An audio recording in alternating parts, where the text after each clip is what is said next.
Welcome everyone. It's our cultural club meeting. We've got a special guest, Chef Lee, who will hopefully be joining us more because I love seeing other chefs here. And our topic for August was Haiti. So I decided that we would do a Jacmel rum punch, also sometimes just called rum punch, but we are using a Haitian rum, Barbancourt, which is produced in Haiti. It's delicious. They have many different varieties, but figured why not take an ingredient that's produced there so that we can talk a little bit about that and also have a delicious beverage at the end.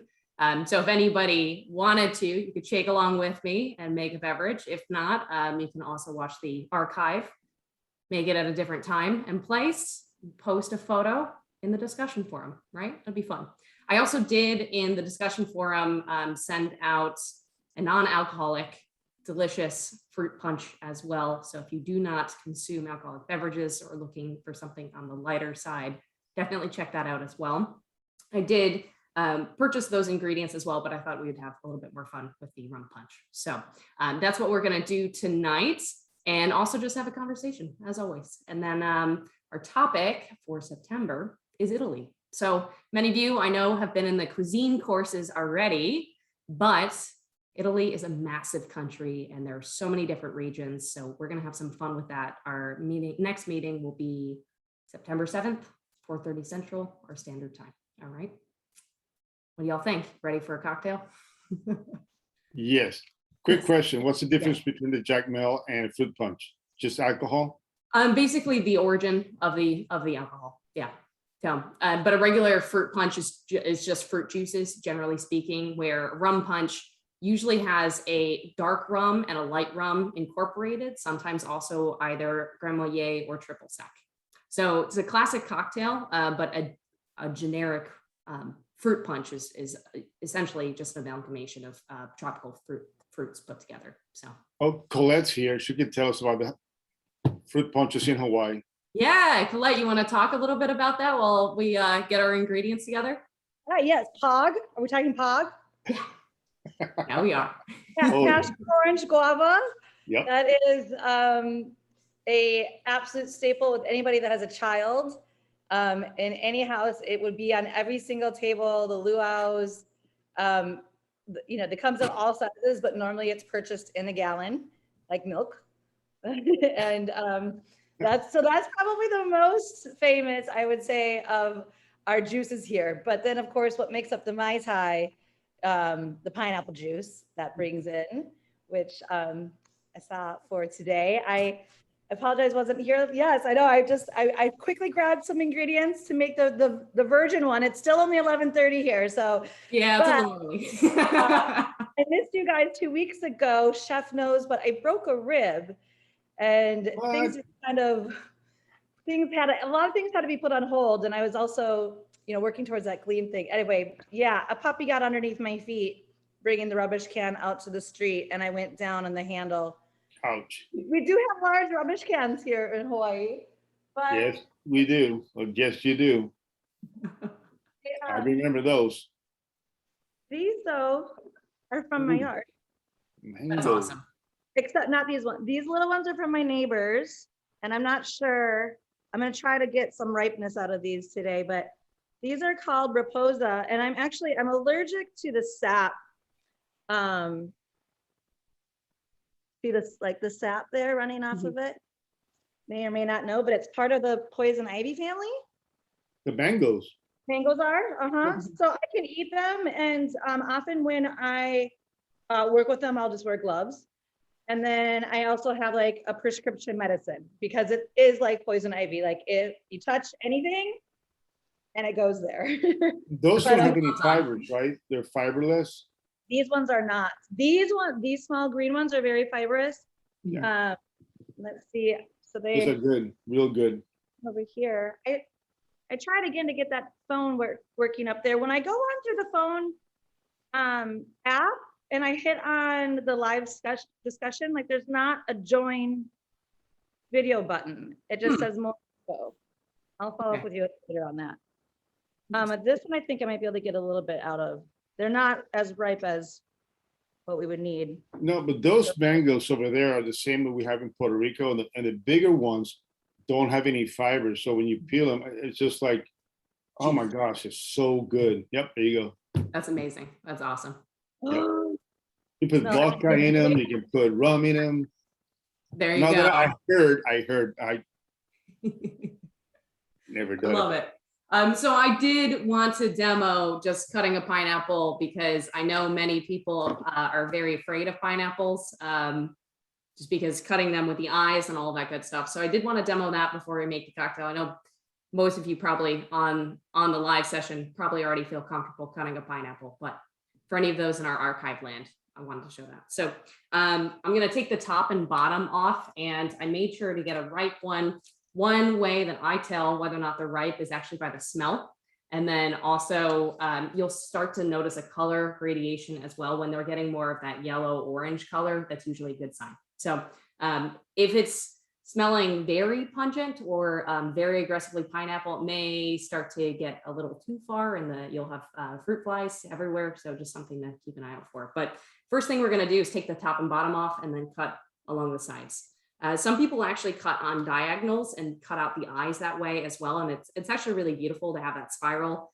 I find that it's a little labor intensive for about the same yield. So I'm not going to do that tonight, but there's like 7,000 ways you can cut a pineapple. So top off first and making sure the compost container as we do that. So top, bottom.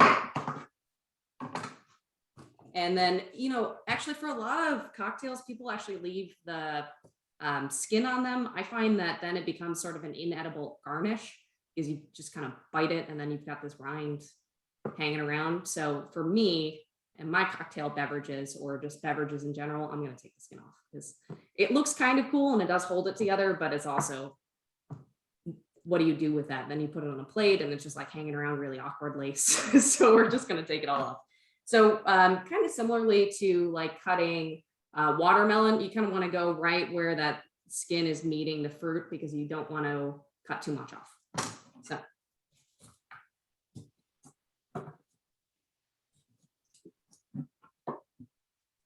And if we still have some eyes on there, we can go back and trim that up. I just don't want to take too much off and have a lower yield. Gonna clean that up.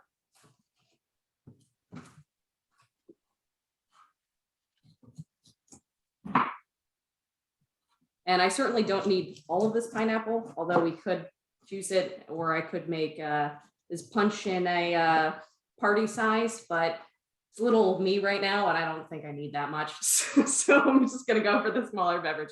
So from here, if we still have eyes on it, we wanna cut those off because they're gonna have not a great texture.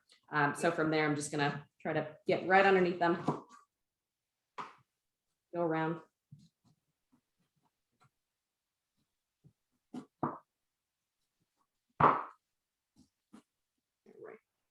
Lovely. So from here, I'm going to clean off that cutting board too, because any of those little fuzzies that are still on that cutting board, we don't really want that in the beverage, right? So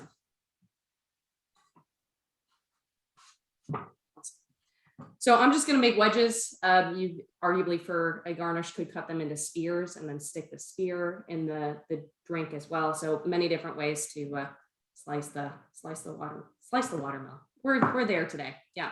Slice the pineapple. Knows what I'm talking about as I drop it everywhere. So I think most people know about the core in the center of the pineapple. It's not going to have the greatest consistency. It is excellent though for simple syrups. So if you want to get all of that flavor out of it, personally, I don't mind it. So it's a little snack for me, but it's more of a chef snack than something you would serve. So I'm just going to move this to the side for now because we don't need all of that pineapple. But I am going to make just some wedges. And with the wedges, if we're putting them on the rim of the cocktail or beverage in general, that's lovely for the virgin version as well. We kind of want to make a slit so that it actually sits on the side of the rim, because otherwise it's just going to like plonk it into the drink, which is also arguably fine. But I've got a wine glass. I've got wine glasses, but I do also like mason jars. It's cute. Highballs are classic as well, or martini glass. personally, I don't like martini glasses because the stems are very thin and I'm accident prone, so I don't do that. But if we were to put it, since we've got the slit, we can just place it on the side. That being said, I'm also going to do rims on the glasses. So I've got some just coarse turbinado salt, sugar. It's one of those days. I'm going to mix every word up and confuse everyone. So I've got turbinado sugar, but I also have some fleur de sel. Classically, rum punches are with sugar rims. That being said, I really like the salty balance of it. So take what you want out of that. You could do a sugar salt blend too if you wanted to. Some people actually infuse their sugars and get flavor in that as well. So like a vanilla sugar would be lovely and a totally different addition, or like adding some chili in there and mixing that with the sugar would be a nice kind of spice kick to it as well. So tons of different options. But I am going to get 2 more pieces. Pineapple. You said fleur de sel? Fleur de sel, yeah. I like the texture on it because if you're using kosher salt, it's just, Yeah. I mean, it's going to stick, but it's going to have a very consistent texture. And that's one of the cool things about adding a salt or a sugar rim is getting that texture as well as that additional. If you use, you could have used Malden salt. That's Yeah. that's too Walnut big, salt, right? That's for too sure. big. You won't get like, you won't want to get it everywhere Yeah. in the glass. So you could actually do just like a 1/2 of it as well. Yeah, So that'd be that's expensive. also kind of a trick with it. It's not to burden it with too much of the salt. That'd be too expensive to use the Malden salt, the whole No. rim, right? If you charge enough. Yeah. Hey, gotta catch this. I'm also going to use fresh lime juice. So I'm just rolling them to get kind of that cell structure broken up a little bit more. And then I'm just going to cut them in half. So I'm going to make. I should have brought my bar. What was that? I said I should have opened my little bar and brought it over here. And Yeah, why not? well, you don't get the bar. I always thought it would be cool to have a food truck that was actually a beverage truck. It's a little bit difficult with liquor laws, but could be fun. So. Yeah, I'll probably drink my profits. See, that's definitely something you got to keep an eye out for. So I'm using my classic cocktail shaker that I got at a Goodwill like 10 years ago because it's a lovely one. It's very classic, but you could also just use like a mason jar. Just make sure it has a lid. Small things like that. So the ingredients for the rum punch, we've got some pineapple juice. Shake it up. There's a little bit of that base in there, or you could use your own pineapple if you wanted to. I'm using the classic Grand Marnier. It's an orange liqueur, so if you don't have that, triple sec works as well. There's tons of other varieties. The Bourbon Port, which is I have a 4-year aged rum, so it's going to be that darker rum. You could also, they have an 8-year aged rum. You could use other rums as well, but we wanted to go with something from Haiti just to give a nod to our topic for the evening. And then mango rum. So mango rum is a light rum that's been infused with mango flavor, so it just kind of rounds out the whole cocktail. That being said, if you can't find it, arguably you could do mango vodka, or you just go for a regular light rum. Bourbon Court actually makes a mango rum version, but it's not locally available for me. So I went for the Cruzan version, which is from St. Croix, which is a little east and just a little bit south in the Virgin Islands from Haiti. So still Caribbean.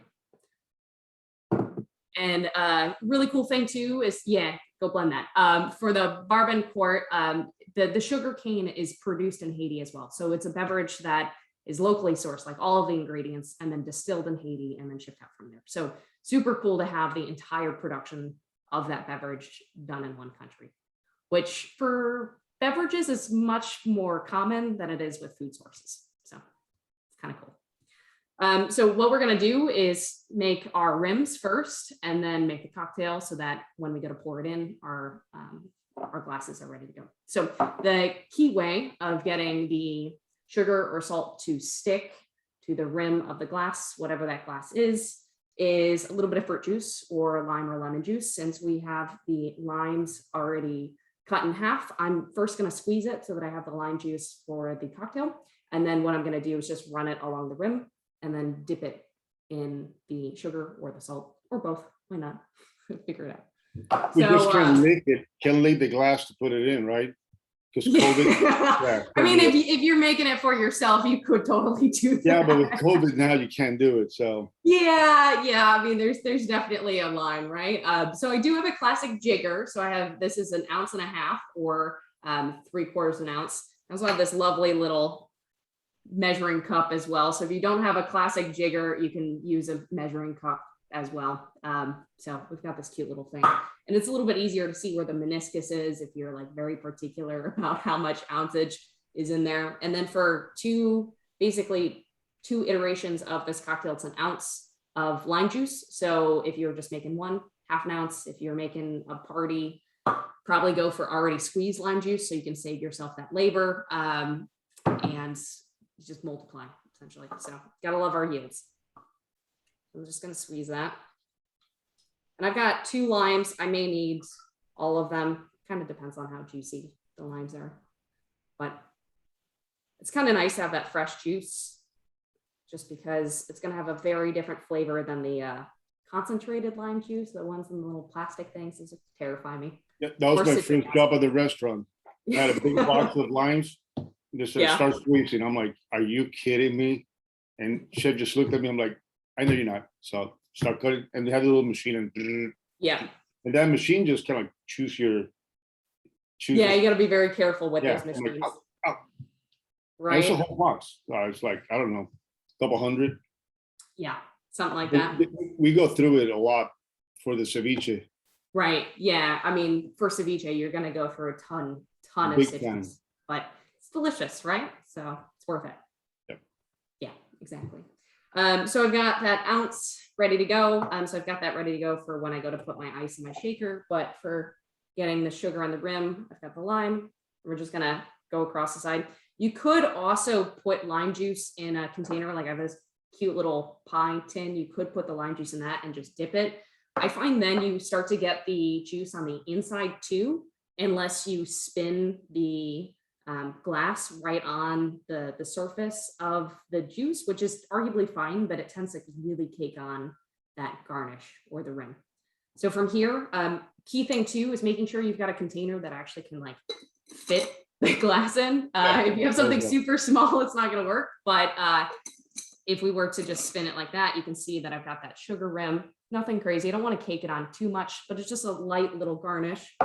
And for the fleur de sel, if you don't have a fancy little pie tin, I have a deli container lid.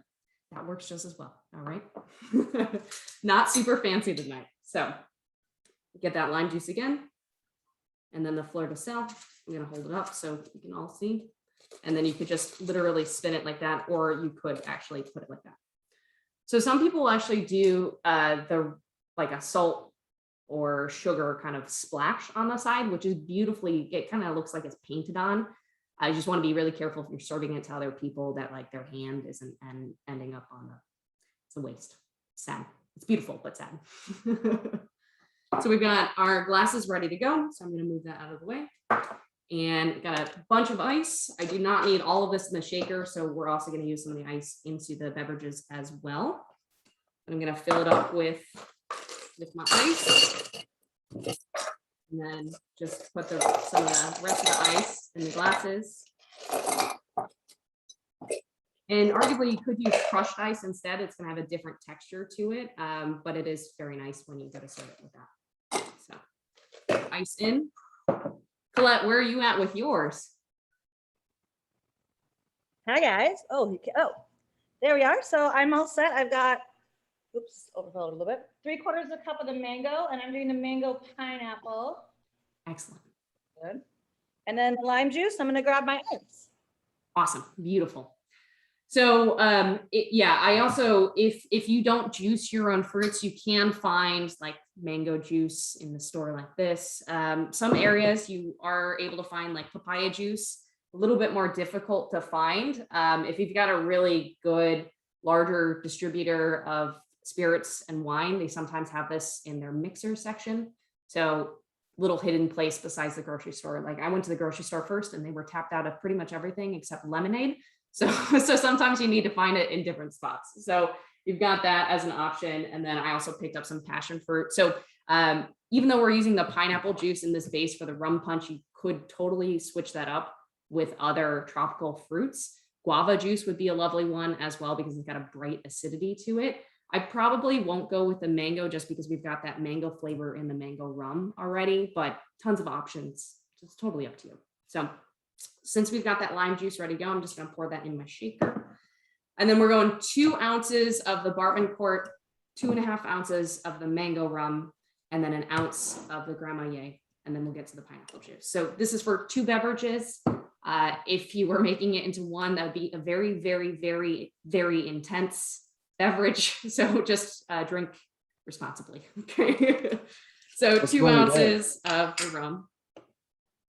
Nothing wrong with that. No, there's nothing wrong with it. You just gotta pace yourself. Yeah. All about the pacing, right? Yeah, I think that would be really good with what Colette said, the passion orange guava. Mhm.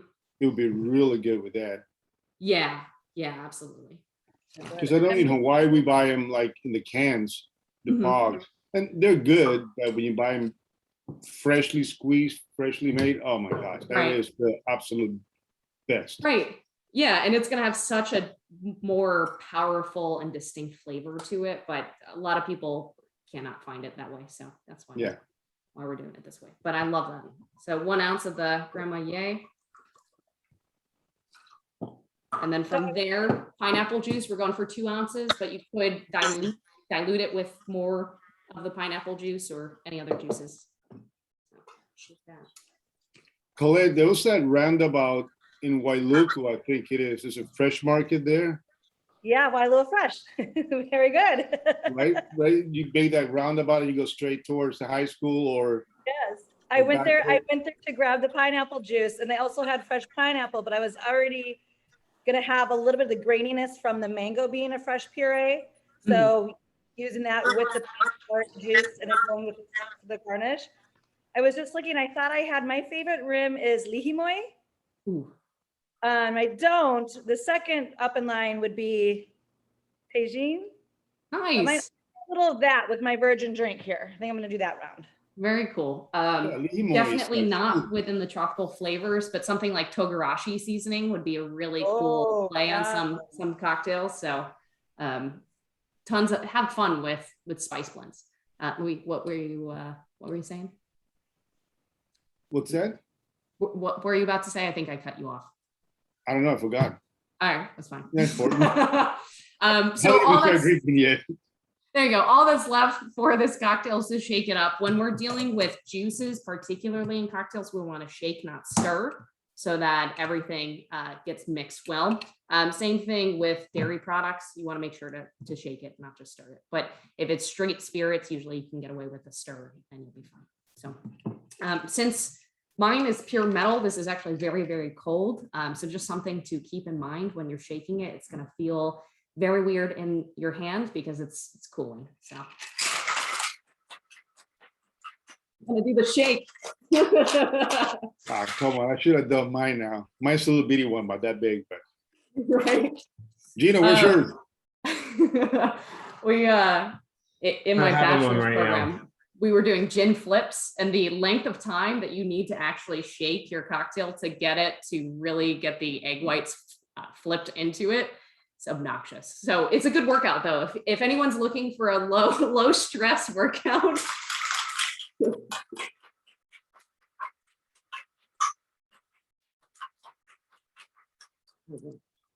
So easy peasy.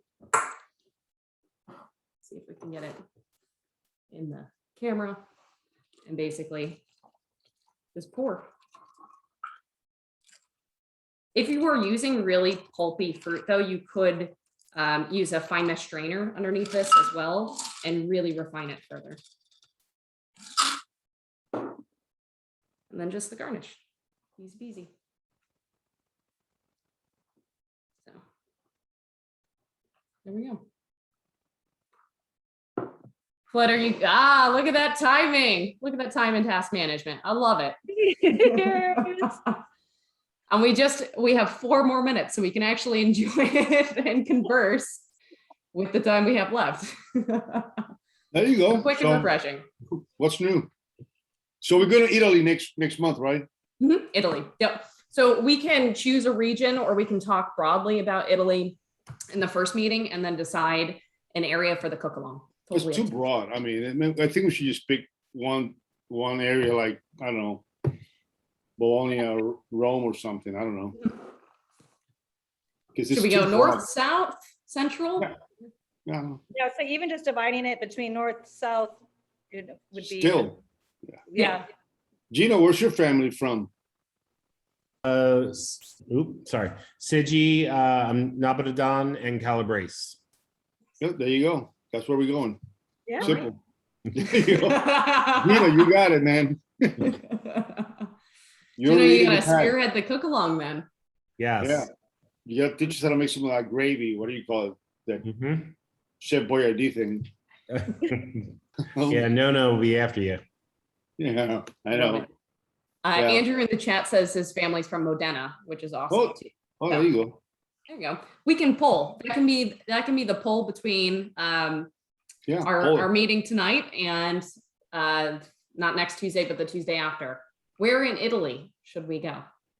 Yep. Good question, right? I was telling Gino that one of my classmates from here, from Puerto Rico, moved. Actually, she was going to school in Boston and met an Italian guy and got married and moved to Bologna like 25 years ago. And now she teaches pasta making That's to awesome. the expats there. And, she got together with her mother-in-law, grandmothers-in-law, and they all got the different ways of making pasta. So she's like big pasta machine maker now.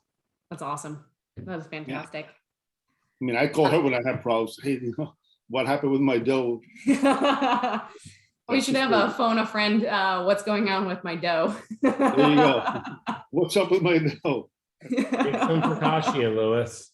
Oh, dude, don't start me with a focaccia, please. No. What That's the happened? charm. 5 times I had to make it. Oh, Did you My find first out what one- happened to it? Yes, I messed it up. The first one looked like a big saltine cracker, like that, about this big. Mhm. I mean, it was hard. I mean, and I was just losing it. And my I forgot the chef. What was our chef? Chef Jordan. Jordan said, "Don't worry, you got a 92." I'm like, "No, I'm going for the 100."